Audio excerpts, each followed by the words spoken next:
কিভাবে আমার জমিদারি প্রথা বিলোপের যে লড়াই এবং সফলতা, সেই প্রত্যেকটা লড়াইয়ের জায়গা থেকে এসে কেন আমি 1971 এসে আমার ভাঙা ঘরটাকে তালাক দিয়ে ফেললাম, এটা বুঝবার মধ্যেই হচ্ছে যে আমার রাষ্ট্র বিনির্মাণ শুধু না, আমার বিদেশ নীতি তৈরি করবার জায়গাটাও লুকায়িত আছে। এবং আমাদের ঘোষণাপত্রে কিন্তু সেখানে পরিষ্কার করে বলে দেওয়া ছিল যে আমি একটা free and independent sovereign democratic republic করতে চাই। আমার আকাঙ্ক্ষার কথা বলা ছিল। সেই যে রিপাবলিক হয়ে ওঠে কখন, একটা জনগণের রাষ্ট্র, কৃষক মজুরের রাষ্ট্র দুইটা সাপেক্ষে রাষ্ট্র হয়, এবং সেই দুইটা সাপেক্ষেই আমার ফরেন পলিসি তৈরি করতে হয়। এবং এই ফরেন পলিসির মধ্যে কথাটাই হচ্ছে শত্রু সাপেক্ষে, স্বার্থ সাপেক্ষে, যে কারণে আমার রাষ্ট্র হয়েছে।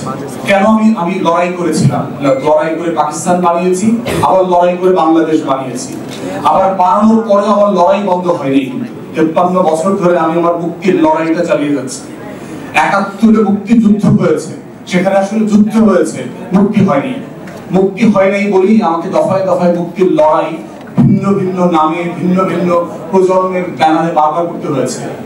তো এই মুক্তির লড়াইয়ের জায়গাটা বোঝার মধ্য দিয়ে হচ্ছে রিপাবলিক বুঝবার লড়াই যেভাবে রয়ে গেছে, ঠিক তেমনি ভাবে আমার ফরেন পলিসি ডিভাইস করা আমার স্বার্থ সাপেক্ষে এবং আমার শত্রু সাপেক্ষে তৈরি করা। এখন সেই জায়গাতে দেখেন যে শিফটিং সায়েন্স অফ হিস্ট্রি, যেটা বলা হচ্ছে যে পশ্চিম থেকে নাকি এটা পূর্বে চলে আসছে, আসলে কত। এবং সেই শিফটিং সায়েন্সের যে ন্যারেটিভ তৈরি হচ্ছে সাউথ ইস্ট এশিয়া বেস, সেইখানে বাংলাদেশ কোথায় অবস্থান নেবে? অবস্থান নেবার মোটা দাগে জায়গা হচ্ছে, যদি শত্রু সাপেক্ষে আমার পজিশনিং করতে হয়, তাহলে বুঝতে হবে যে ইমিডিয়েটলি আমার সিকিউরিটি, আমার সফরেনিটি, আমার ফ্রিডম, আমার ইন্ডিপেন্ডেন্সের বড় শত্রুকে কে আমার আকাশ সীমা, আমার স্থল সীমা প্রতিদিন অথবা চাইলেই লঙ্ঘন করতে পারে, সেটা হচ্ছে বার্মা এবং ভারত। তাহলে আমার ফরেন পলিসির প্রথম জায়গাটা হইতে হবে এই দুইটা রাষ্ট্র সাপেক্ষে, আমার শত্রু সাপেক্ষে, আমার জমি, আমার আকাশ, আমার জলসীমা সাপেক্ষে। আর দ্বিতীয় হচ্ছে আমার ফরেন পলিসির বেসিস হইতে হবে হচ্ছে স্বার্থ সাপেক্ষে। এই স্বার্থ সাপেক্ষের জায়গাটা কোথায়? যে আমি ধরেন জুসুমিয়া সাইন করব কিনা, আকসা সাইন করব কিনা, যে আমেরিকান যে আমাদেরকে দুইটা চুক্তি সাইন করবার ব্যাপারে বহুদিন থেকে বলছে, এটার মধ্য দিয়ে কিন্তু আমি একটা নর্থ আমেরিকান ফ্রি ট্রেড এগ্রিমেন্টের জায়গায় পৌঁছতে পারবো। এই পৌঁছতে পারার মধ্য দিয়ে আমার কি সিকিউরিটি, সফরেনিটি কম্প্রোমাইজ হবে? ইয়েট আমার বিলিয়নস অফ ডলারের এনগেজমেন্ট হবে, চাকরি বাকরি হবে, এফডিআই আসবে, ব্যাপারটা কিরকম? আবার হচ্ছে যে স্বার্থ সাপেক্ষে চায়নার সাথে আমার সম্পর্ক কি হবে? এটা কি শুধু ট্রেড ডেফিসিট, যে আমার 14-16 বিলিয়ন ডলার ট্রেড ডেফিসিট আছে, এই ট্রেড ডেফিসিটকে আমরা কাট করে ফেলবো, আমি 1.5 বিলিয়ন ডলারকে 7-এ 8-এ 10-এ নিব, সেই সাপেক্ষে না? এখানে আমার জিওপলিটিক্সও জরুরি আছে। তাই সুপার পাওয়ার সাপেক্ষে আমার স্বার্থকে রিঅ্যালাইন করতে হবে। সুপার পাওয়ার সাপেক্ষে এখানে রিঅ্যালাইনমেন্টটা কোথায় দেখেন?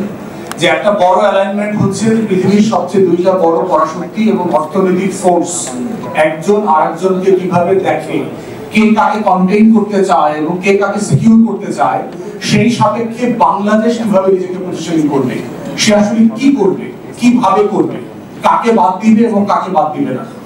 এবং আমরা দেখেছি যে গত রেজিমের সময় একটা ইন্দো প্যাসিফিক স্ট্র্যাটেজি করা হয়েছে, ভেরি পুরলি ড্রাফটেড, ভাষা কোনো পজিশনিং নাই, যে আমার ল্যান্ড এবং আমার রিসোর্সের যে স্ট্রেংথ আছে, সেই স্ট্রেংথকে ক্যারি ফরওয়ার্ড করে এমন একটা আইপিএস পলিসি ফ্রেমওয়ার্ক আমরা দেখি নাই। তো সেখানে আমরা একটা আইপিএস পলিসি ফ্রেমওয়ার্ক তৈরি করেছি, এবং সেই রিলেশনশিপের জায়গাতে আমার ডেমোগ্রাফি, আমার জিওগ্রাফি, আমার সমুদ্র, আমার যে টোটাল সাউথ এশিয়া বলয়ের মধ্যে যে আমার লড়াই, এর প্রত্যেকটা এলিমেন্টকে হিস্টোরিক্যালি এই পিভটে কাজে লাগানো সম্ভব। এত বড় কোস্টাল রিজিয়ন, যে রিজিয়নটা ইন্দো প্যাসিফিকে আমেরিকা যে সিকিউরিটি চাচ্ছে, Bangladesh can be the next security provider to the United States and the western interest equally. এর মানে এটা না যে আমি চায়নাকে কন্টেইনমেন্ট পলিসি যেটা ওয়াশিংটন করতে চায়, আমি চায়নাকে এখন কন্টেইন করব, মোটেই করব না। এর মানে হচ্ছে যে আমি চায়নাকে স্পেস দেব, কিন্তু আমি ওয়েস্টার্ন ইন্টারেস্টকেও আমি এনশিওর করতে পারবো, আমার সেই পরিমাণ অ্যাবিলিটি এখানে আছে। তাহলে 5টা যে এনগেজমেন্ট পয়েন্ট বলছে যুক্তরাষ্ট্র, যে 5টা পয়েন্টের উপরে ভিত্তি করে সে বাংলাদেশের সাথে আইপিএস এ এনগেজ হবে, সেই 5টা পলিসিতে আমার পজিশন কি, আমি কি বলছি, আমি কি করব, এবং কি করব না, সেই বিষয়ে বাংলাদেশ রাষ্ট্রের এখন পর্যন্ত এবং রাজনৈতিক দল আমাদের কালেক্টিভলি পজিশনিং করতে আমরা এখনো ফেল করেছি। তাই বাংলাদেশ 2 এর লড়াইটা কিন্তু শুধুমাত্র ফরেন পলিসির লড়াই না, কারণ হচ্ছে এটা রিপাবলিক প্রয়োগবার লড়াই, রিপাবলিক করবার লড়াই, এবং সেই লড়াইয়ের একটা অংশ হচ্ছে এখানে ফরেন পলিসি। তো সেই জায়গাতে আমরা বোধ করছি যে আমাদের জাতীয় শত্রু মিত্র সাপেক্ষে নতুন করে আমার পলিসি রিয়ালাইন করতে হবে। আমাদের সংবিধানে বলা হচ্ছে যে সবার সাথে বন্ধুত্ব, কারো প্রতি শত্রুতা না, এই ধরনের সোভিয়েত ইউনিয়ন মডেলের ন্যামজোট টাইপের আমি যেথায়ও নাই সেথায়ও নাই, আপনি কোথায় আছেন? আপনি তো আছেন কোথাও। তো এই পজিশনটা যারা নিয়েছে, ন্যাম অ্যালাইরা কিন্তু কেউ ফাইন্যান্সিয়ালি বেনিফিটেড হয় নাই, যারা সোভিয়েত মডেল ছিল অথবা কোথাও ছিল না। সেই পজিশনের জায়গাটা কিন্তু আমাদেরকে সিরিয়াসলি রিভাইজ করতে হবে। যে দিন শেষে যেটা হয়েছে যে বাংলাদেশ রাষ্ট্রটাকে তারা আমরা একটা গরিবী মডেলের রাষ্ট্র করবো কিনা, একটা বিপ্লবের রাষ্ট্র করতে গিয়ে এই রাষ্ট্রটার অর্থনৈতিক স্বার্থ আমরা লঙ্ঘিত করবো কিনা। তো সেই সোভিয়েত ইউনিয়নের সময় আমার ফরেন পলিসি, এবং যে ফরেন পলিসি একটা ডিজাস্টার ছিল, ইভেন ইন্ডিয়া পর্যন্ত এই পলিসির জন্য সাফার করছে। কাশ্মীরের নিয়ে যখন প্রচুর আলোচনা হয়, তখন দেখবেন যে ইন্ডিয়ান মিডিয়াতে তাদের ডিফেন্স যারা স্পেশালিস্ট আছে তারা কিন্তু এই কথাটা বারবার বলে যে আমার 65% অস্ত্র যুদ্ধের সময় কাজ করবে না। ওই একটা বিখ্যাত জোকস আছে যে যুদ্ধে হেরে যাওয়ার পরে জেনারেলরা বসছে বোঝার জন্য যে যুদ্ধে আমি কেন হেরে গেলাম। তো একে একে বলছে যে আসলে 100-এর উপরে কারণ খুঁজে পাওয়া গেছে।